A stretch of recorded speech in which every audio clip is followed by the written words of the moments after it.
Hi, it's Kelly Donahue-Piro again from Agency Performance Partners. And today's Q&A Wednesday topic is how much time should you spend working on your business versus in your business? Well, there's a couple questions I always ask agency owners when we discuss this. First of all, what do you feel your strengths are? And by strengths, I mean what gets you excited? As a business owner, you can do so many different things from accounting to HR to sales to service. But what do you love doing? What do you love and get excited about and want to wake up and do every day? Usually agency owners fall into sales, more operations, and service. So you got sales, operations, and service. Once you can identify this, you know that you then need to have a second in command to kind of fill in the things that you aren't as charged up about. This could be a service manager, an office manager, somebody to handle some of the HR items, somebody to handle the marketing if that's not your forte. But you want to get rid of the things that you don't like doing. The next thing I always advise agency owners to do is stop doing the $10 an hour jobs. So what do I mean? You can find a part-time assistant to go get office supplies. You can find someone to do some of the social media and marketing if it's not your forte. But by all means, you should definitely know about it. What are you doing? Are you scanning? Are you copying? Are you doing the mail? What are the things that you could take and give to a $10, $14 an hour employee that you don't have to do anymore? That starts freeing up some time to have the discussion on how much you should be working on your business versus in your business. Now, if you're a startup agency, a lot of times you're going to be wearing a lot of different hats until you can afford to hire that first person. But don't hesitate to hire that person. I see a lot of agencies that kind of get to the tipping point and they're scared to invest.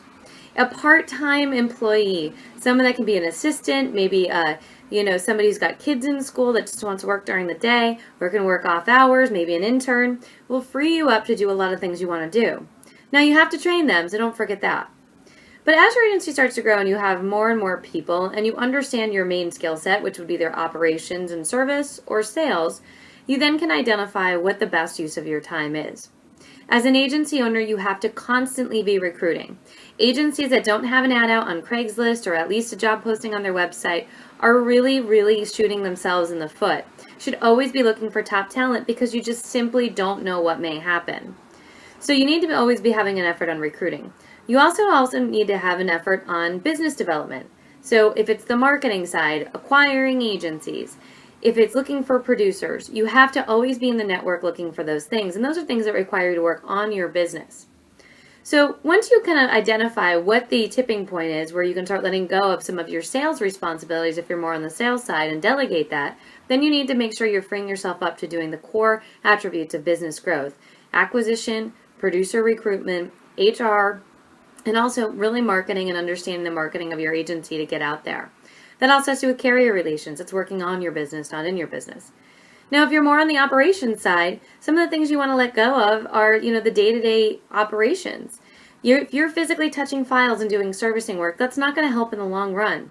Your time is too valuable when you get to that point where you want to make more per hour and pay someone that amount of money, lesser amount of money to do the servicing work. So those are the things you really need to be constantly looking at. What are you touching on a day-to-day basis that could be given to an employee or a part-time person or outsourced even for a lesser amount? That's when you can start having fun and working on your business.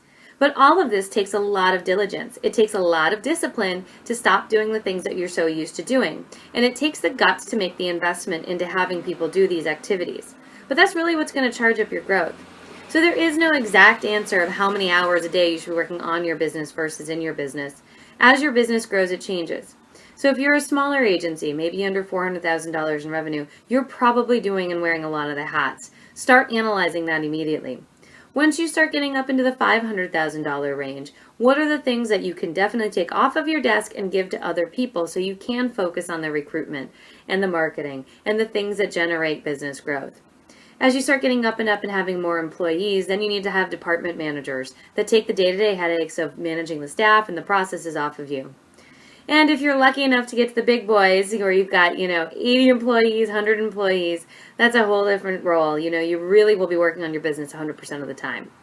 So I know that this isn't a very clear answer, but it's a start of the right conversations to have of how much time you should be spending on your business versus in your business. Depends on your personality type and the size of your agency. But we're always here to help you have those conversations and come clear way with an answer for your specific agency. So I hope you enjoyed this Q&A Wednesday. Make sure you submit your questions so that we have another Q&A Wednesday that we can feature your questions. Have a great day.